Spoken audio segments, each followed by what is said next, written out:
ល់ប្តីសុទ្ធតាសង្សារ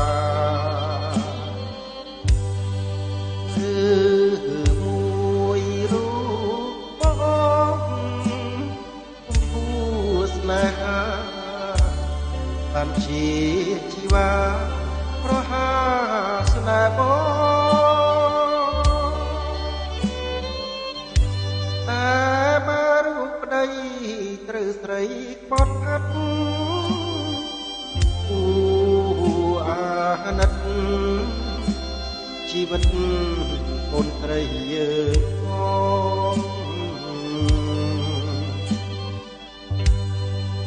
រាល់ថ្ងៃយំរកមុំមាបងយំសុំរស់ផងសែនខ្លោចសា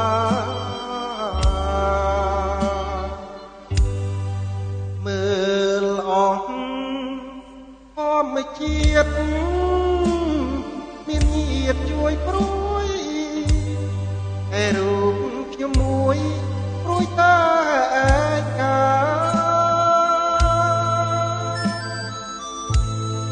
ចាប់អ្វីក៏អបអត់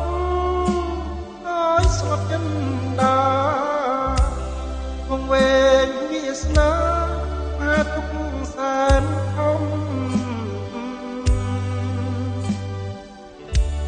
អំតាចកើតកោកខ្វះជោគសេរីអំផលអ្វីជួបត្រីបាត់ក្តីស្នេហ៍ខ្ញុំតែកូនបាត់មកដឹកតែពីយំសុំសុខុមក្នុងវត្តសង្សារ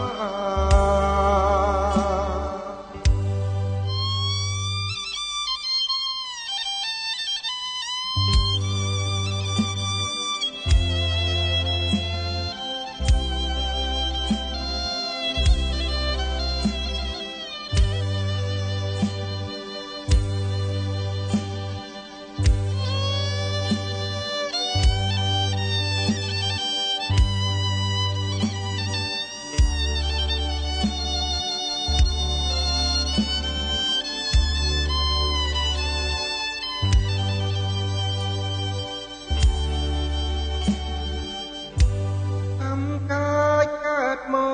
កវ៉ាស់ជោគសេរីកម្មផលអ្វី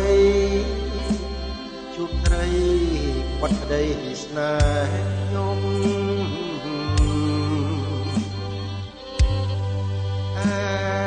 កូនបាត់មកតាំងតែពីយំសុំសុខុមក្នុងវត្តសង្សា